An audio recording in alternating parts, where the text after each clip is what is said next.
어제 그 미국에 무슨 중간선거라는 걸 했죠. 듣기로는 그게 무슨 한국의 지자체 선거하고 비슷하다던데, 국회의원 선거하고 비슷한 건가, 지자체 선거하고 비슷한 건가, 하여튼 그런 선거를 했습니다. 그죠? 그래서 뭐, 결과론으로 봤을 때, 그러니까 우리나라에 비교를 하자면, 그러니까 그 상임위장을 선택을 하는 거죠. 그러니까 하원에서 하고 있는 상임위, 그러니까 그 뭐 예산 심사라든지 뭐 이런 게 있고, 그러니까 상원에서 하는 뭐 어떤 심사 같은 거, 그러니까 뭐 국방 정책이라든지 뭐 이런 게 나눠져 있나 보죠, 그죠? 그래서 상원은 사람 수가 적은 대신 임기가 길고, 하원은 사람 수가 많은 대신 이제 임기가 짧고 뭐 그런 식으로 운영을 하나 보죠. 아무래도 이렇게 경험이 많고 이렇게 풍부한 사람을 상원으로 많이 쓰고, 아무래도 새로운 의견, 여러 젊은 새로운 의견을 받아들이는 하원은 사람이 많고, 그러니까 새로운 의견을 제시를 하면 상원에서 그 중에서 좋은 것만 이렇게 컨택을 하는 뭐 그런 분위기 같아요, 그죠? 그 미국의 어떤 특이한 선거 제도인데, 글쎄, 사람들은 특히 언론이나 이런 데서는 트럼프의 참패를 트럼프가 참패를 했어야 정상적이다라고 그렇게 생각을 했던 것 같아요, 그죠? 참패할 걸로 그렇게 예상을 했던 것 같아요, 그죠? 근데 뭐 그렇게 참패는 안 하고 어느 정도 뭐 언론에서 나왔듯이 절반의 성공이다. 그죠? 하원 의석수도 뭐 그렇게 차이가 많이 안 나면서 상원을 차지했기 때문에 뭐 그렇게 큰 차이는 안 난다. 그죠? 어떤 지금 미국 국민들의 대다수의 국민들은 트럼프식 정치를 지지한다라는 그런 의미로 받아들일 수 있겠죠. 그 이전에 그걸 보면 쭉한 벌써 트럼프 정부가 출범한 지 벌써 2년이 됐다는 거, 그것도 조금 솔직히 좀 놀랍고 시간 참 빨리 가네요, 그죠? 트럼프는 어떤 정책을 취했습니까? 중국하고 뭐랄까 예전만큼, 그러니까 오바마 시절에는 좀 약했다라고 보는 거죠. 그러니까 세계 넘버원의 자리, 세계 어떤 국가 권력의 넘버원, 그러니까 넘버원의 자리를 중국이나 다른 나라들이 위협을 하고 있다라고 미국 자국민들은 생각을 했던 거죠. 불안했던 거죠. 그걸 트럼프가 다시 중국 관세 전쟁하고 다른 나라 유럽 쪽하고 영국 쪽하고를 약간 뭉개면서 다시 미국이 어떤 이렇게 급부상하게 만드는, 다시 그 전 세계 넘버 원의 자리를 뭐 되찾고자 하는 뭐 그런 것 같아요, 그죠? 그런 모션을 이렇게 취하니까 미국 국민들 나름 어떤 자긍심, 아직 뭐 우린 죽지 않았다 뭐 이런 자긍심 같은 걸 이렇게 깨워주는 듯한 뭐 그런 느낌이에요, 그죠? 그러니까 뭐 그런 거죠. 내 자식이 어디 나가서 맞고 들어오면 부모가 화가 나잖아요, 그죠? 왜 맞고 다니냐고 막 그런 소리를 듣잖아요, 그죠? 그러니까 그런 느낌? 그런데 이제 어, 삼촌이나 누가 이렇게 운동 좀 하는 삼촌이 가가지고 막 가가지고 패고 온 거죠, 그죠? 그런데 약간 그런 느낌인 것 같아요, 그죠? 경제도 그렇게 나쁘지 않아요, 그죠? 관세를 때림으로 해서 뭐 보호무역지 다른 주변국들은 다 작살이 났지만 어쨌든 미국 경제는 조금씩 살아나고 있어요, 그죠? 근데 참 그 오바마 정부 때는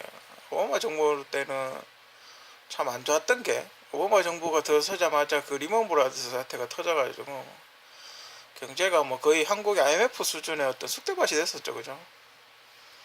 그래서 이제 조금씩 이제 살려왔던 거죠, 오바마가. 조금씩 오바마 정부가 조금 8년 동안 이제 꾸준히 노력해가지고 어느 정도 이제 살려놓은 걸 이제 트럼프 정부가 이제 조금 더 이렇게 끌어올리는 거죠. 그죠? 그러니까 오바마 정부가 초석을 다졌다면 트럼프 정부가 이제 골조를 세우고 이제 벽돌을 올리기 시작하는 뭐 그런 분위기죠. 그죠? 그렇기 때문에 그 국민들, 그러니까 미국은 이민자 문제를 제외하고는 뭐 괜찮은 것 같아요. 그죠? 이민자 문제도 한국도 지금 그렇지 않습니까? 한국도 지금 중국 조선족이나 중국 사람들이 와가지고 공사판 일자리를 싹쓸이 한다는 그런 불만을 제기하고 있어요. 그죠? 우리도 이제 미국과 같은 미국 사람들이 한국인이 갔을 때 자신들의 일자리를 빼앗았던 한국인에게 적대시했던 것처럼 우리도 중국 사람이나 다른 동남아 지역에서 그 일하러 온 사람들을 약간 적대시하는 문화가 한국에도 생겨요. 그죠? 그리고 어느 지역에 이렇게 중국 사람들이 너무 많으면 좀 안 좋게 보는 시선도 있고 그래요. 그죠? 그 미국은 그런 문화가 훨씬 더 오래 전부터 있었던 거죠. 그러면서 이제 그게 장점이 있죠. 그 대신 그게 싼 노동력을 제공을 해서 뭐 이렇게 좀 좋아졌다, 뭐 이렇게 좀 저렴하게 뭐 할 수 있으면 괜찮은데 지금 한국과 같이 시급이 굉장히 높았을 경우 그런 효과는 거의 미미하죠. 그죠? 그거는 시급이 쌌을 경우, 그죠? 시급이 저렴했을 경우에는 그렇게 하면 좀 값싼 노동력을 쓸 수 있지만 이미 시급이 지금 한국처럼 올 대로 올려버렸으면 그런 효과는 미미하고 그냥 한국 자국민의 일자리만 그냥 작살이 나는 거죠. 그죠? 그럼 자국민은 많은 세금을 내면서 혜택을 못 보는 그런 이상한 현상이 생겨나죠. 그죠? 뭐 어찌됐건 정부가 근데 한심한 게 그걸 알면서도 계속 추진하고 있어서 좀 걱정이 돼요. 그죠? 트럼프 정부는 그걸 지금 조절을 하고 있는 거죠. 너무 많은 이민자들로 인해서 세금을 내지 않는 이민자들이 혜택을 보고 있기 때문에 그걸 어떤 인원을 좀 조절을 하는 거죠. 그죠? 소위 말하는 무임승차한다라고 뭐 그런 이야기를 하는 거죠. 애들 학생이나 이런 건 좀 어디 가나 전 세계적으로 학생들은 좀 풀어주지 않나. 그죠?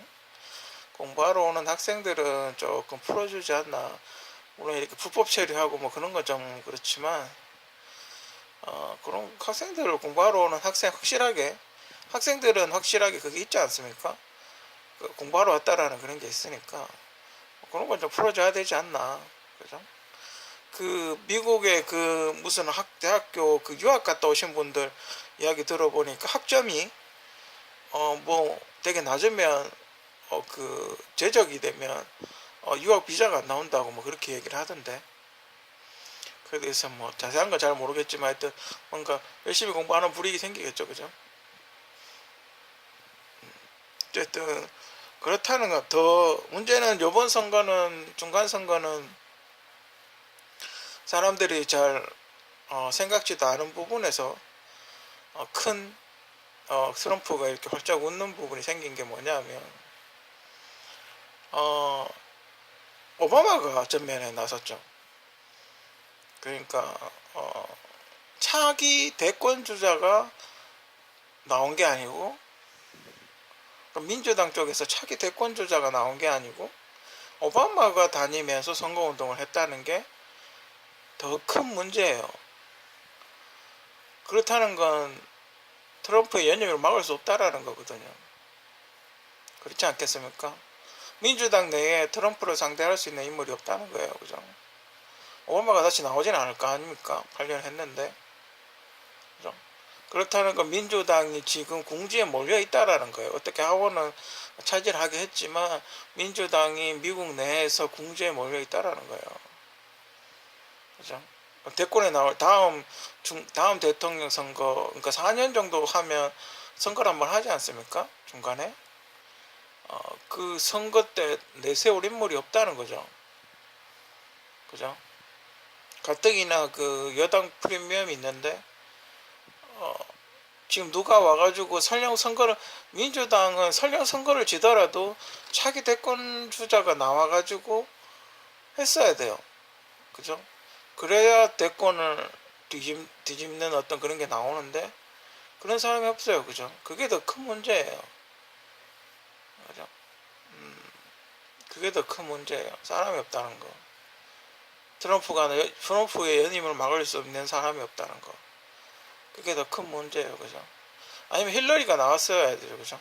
힐러리가 나와서 전면적으로 붙어가지고 하원을 따냈어야죠. 그죠? 하원과 상원을 최소한 하원이라도 따냈어야 되는데, 힐러리는 좀 거의 안 나오고 있죠. 화면에 거의 안 나오던데, 유튜브 봐도.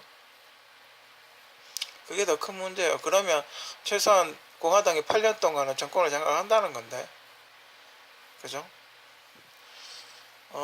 지금 딱히 없죠. 미국에도 지금 미국같이 이렇게 차기 대권, 그러니까 트럼프를 꺾을 만한 그런 사람이 안 보이죠. 8년이 지난다고 해도 그렇게 많을 것 같진 않아요. 그죠?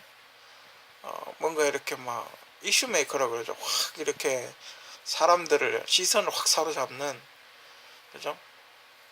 가려운 데 막 끌어주고 이런 사람이 민주당에는 없어 보여요. 그죠? 급한 불 끈다고 오바마가 돌아다니면서 이런저런 선거운동 도와주고 하는데, 저거는 민주당 전체로 봤을 때도 별로 그렇게 좋아 보이진 않아요. 그죠? 차세대가 없다는 거니까. 그게 저는 오히려 더 심각하게, 하원 몇 자리 넘겨주는 것보다 저는 오히려 민주당의 차기 대권주자가 없다는 거, 그리고 현재 키우고 있지 않다는 거, 누가 하나 이렇게 확 급부상하는 다크호스가 없다는 거, 그게 더 문제예요. 그죠? 그렇다면 공화당은 있냐? 공화당도 딱히 없는 것 같아요. 그죠? 대권 뭐 아주 많이 남아있다고 봤을 때, 공화당도 슬슬 이렇게 몇몇 인물들을 좀 추려봐야 되지 않나? 그죠? 트럼프 이후에 포스트 트럼프라 그러나, 트럼프 이후에 어떤 사람이 정권을 다시 획득을 할 것인가, 대통령을 다시 만들 수 있을 것인가, 그럴 가능성이 있는 젊고 유능한 친구들을 어느 정도 이렇게 추려가지고 교육을 시킨다든지 이미지 메이킹을 한다든지 뭔가 그런 게 필요해요. 그죠? 밑에 그런 뭐 세컨 두 번째 세 번째 서열 두 번째 세 번째 그런 사람들이 많이 있어야 돼. 그게 사람들의 시선을 사로잡을 수 있는 사람이 필요하죠. 그죠? 민주당도 그렇고 뭐 공화당도 마찬가지예요. 그냥 그런 사람이 딱히 아직까지는 보이진 않아요. 그죠? 뭔가 이렇게 트럼프를 정면으로 비판하고 막 이러면 안 된다라는 식의 어떤 그런 이렇게 사람들 시선을 확 사로잡고, 그러면서 도덕적이면서 뭐 이렇게 좀 캠페인도 좀 열심히 하고 선거 운동할 때도 좀 열정적으로 하고 이런 사람이 필요한데 보이지 않는다는 거죠. 그죠?